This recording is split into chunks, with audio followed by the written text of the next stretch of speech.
विरासत बचाने की इस लड़ाई में सबसे ज्यादा कीमत शिवपाल को चुकानी पड़ रही है, जिनकी पहले सुरक्षा घटी, फिर सीबीआई जांच की मुश्किल बढ़ी और अब उनके बंगले पर संकट के बादल मंडरा रहे हैं। लेकिन बात सिर्फ शिवपाल की नहीं है। सपा प्रशासन पर भाजपा के दबाव में काम करने का आरोप लगा रही है और बात इतनी बढ़ गई है कि दिल्ली में चुनाव आयोग की चौखट पर पहुंच गई।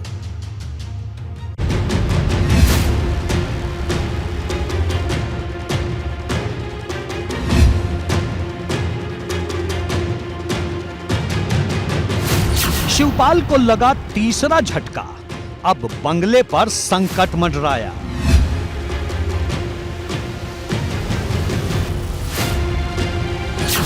चुनाव आयोग की चौखट पर समाजवाद, प्रशासन को लेकर बड़ा विवाद।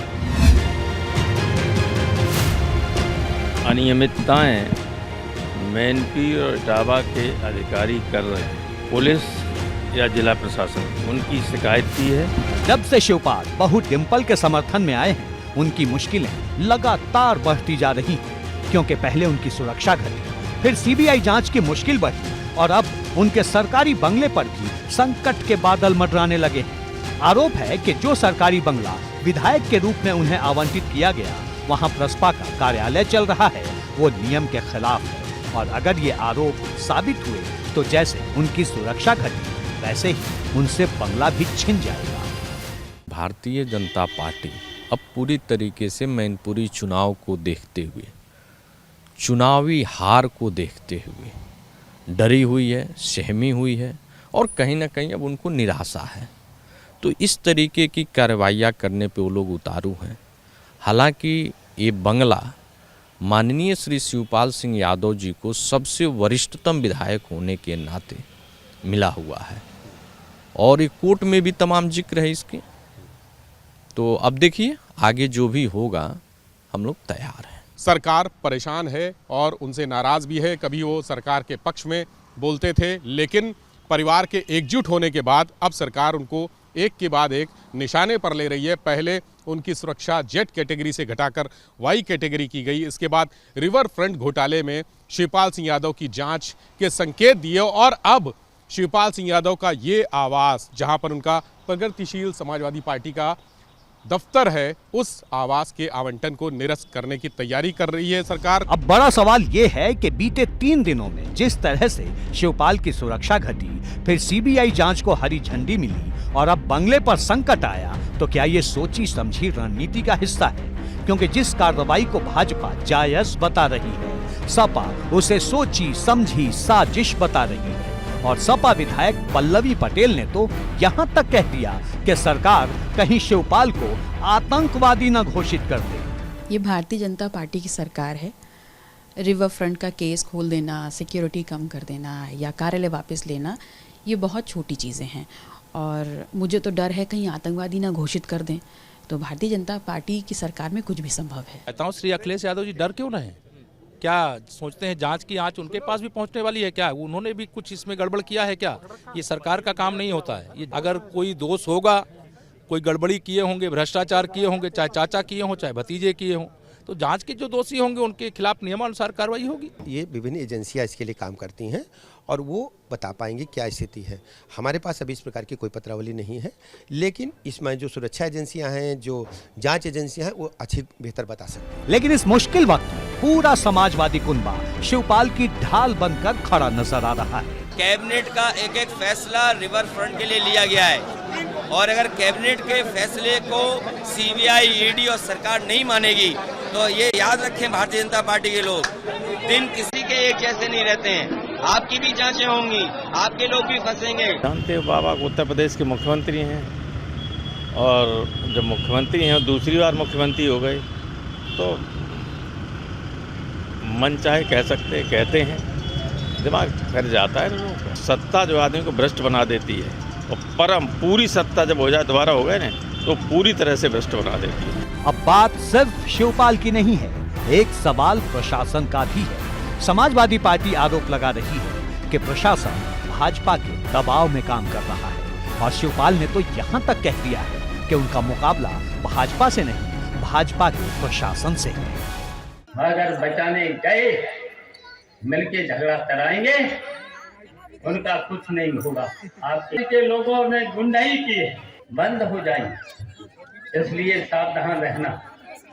अगर पुलिस बुलाए तो जाना नहीं, पुलिस की पकड़ में भी मत आना। अपने कार्यकर्ताओं से कहना चाहिए, पुलिस की पकड़ में भी मत आना। प्रशासन वाली ये लड़ाई दिल्ली में चुनाव आयोग की चौखट तक पहुंच गई है। सपा के राष्ट्रीय महासचिव रामगोपाल यादव ने चुनाव आयोग से शिकायत दर्ज कराई है और आरोप लगाते हुए कहा है कि जो नई लिस्ट आई है उसमें मुस्लिम वोटर के नाम काटे जा रहे हैं और ये सब भाजपा और प्रशासन की सांठ-गांठ से हो रहा है।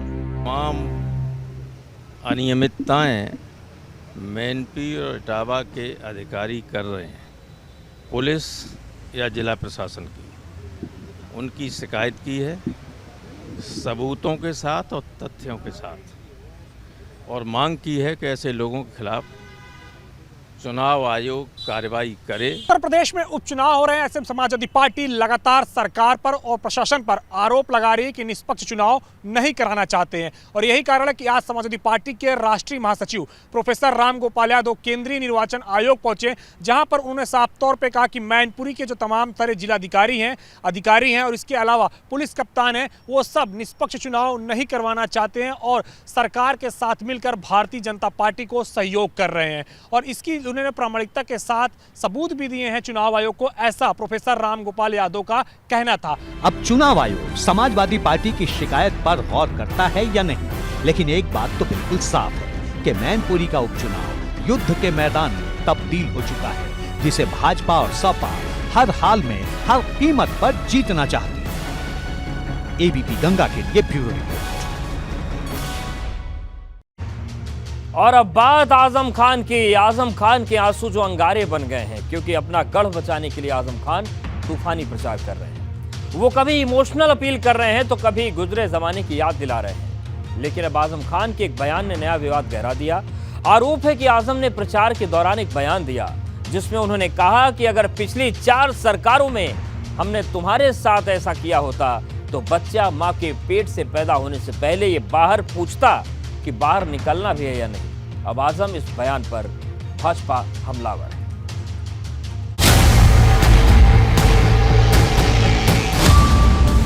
आजम के आंसू बने अंगारे, लेकिन गर्दिश में हैं सितारे। आजम का विवादित बयान, रामपुर में सियासी घमासान। जो आज तुम्हारे और हमारे साथ हुआ है, 4 सरकारों में अगर मैंने ऐसा किया होता तो बच्चों तुम्हारी मुस्कुराहटों की कसम खाकर कहता हूं, बच्चा मां के पेट से पैदा होने से पहले ये पूछता कि पूछ लो आजम खान से बाहर निकलना भी है या नहीं।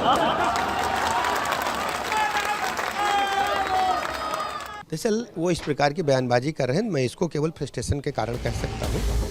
जहां एक तरफ मैनपुरी में अखिलेश यादव अपने पिता की विरासत को बचाने की लड़ाई लड़ रहे हैं, वहीं एक जंग इस वक्त आजम खान रामपुर में लड़ रहे हैं, क्योंकि जो सीट पिछले 4 दशक से उनका राज तिलक करती रही है वो दांव पर लगी है।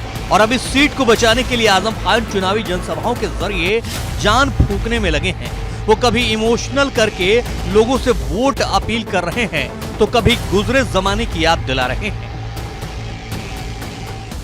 मैं जिंदा हूं तुम्हारे सामने, तो जब जिंदा हूं तो याद रखना जिंदा हूं। आजम खान एक पल में आंसू पोंछते नजर आते हैं तो दूसरे पल गरजते दिखाई देते हैं, लेकिन आजम खान के एक बयान ने सियासी तूफान मचा दिया है। जो आज तुम्हारे और हमारे साथ हुआ है, 4 सरकारों में अगर मैंने ऐसा किया होता तो बच्चों तुम्हारी मुस्कुराहटों की कसम खाकर कहता हूं, बच्चा मां के पेट से पैदा होने से पहले ये पूछता कि पूछ लो आजम खान से बाहर निकलना भी है या नहीं।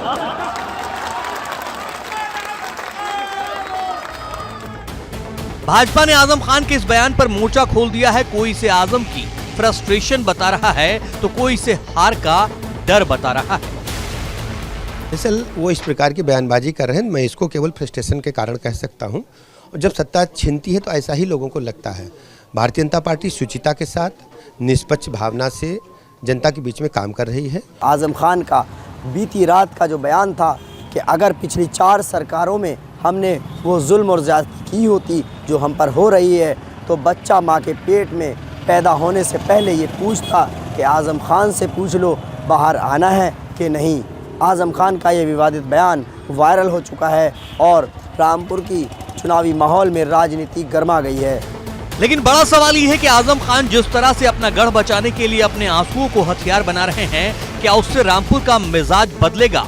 क्योंकि भाजपा रामपुर में मुस्लिम मोर्चे पर उन्हें सीधी चुनौती दे रही है।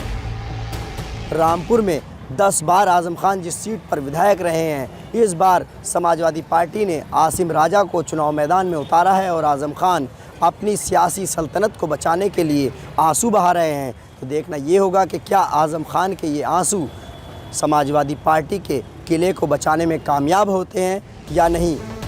दरअसल रामपुर में 60% मुस्लिम वोट है, जो हमेशा से आजम खान की ताकत रहा है। लेकिन इस बार भाजपा ने न सिर्फ पसमानदा सम्मेलन कर मुस्लिम वोट को रिझाने की कोशिश की है, बल्कि पार्टी में मौजूद मुस्लिम चेहरों को प्रचार में उतार दिया है। लेकिन आजम अब मुस्लिम वोट के साथ दलित वोट को जोड़ने में लगे हैं। उन्हें ये ताकत आजाद समाज पार्टी के चंद्रशेखर ने दी है, जो खतौली में जयंत के पक्ष में प्रचार करने के बाद अब रामपुर में आसिम रजा के लिए वोट मांग रहे हैं। यहाँ रामपुर से भी पहले से आजम खान जी यहाँ मेहनत कर रहे हैं। सब लोग मिलकर रामपुर में जो कमी खामी इस चुनाव को जीतने में उसको पूरा करेंगे।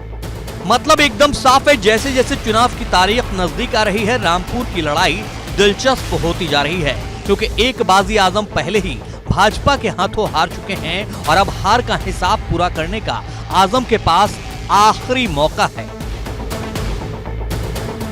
Bureau report, ABP Ganga.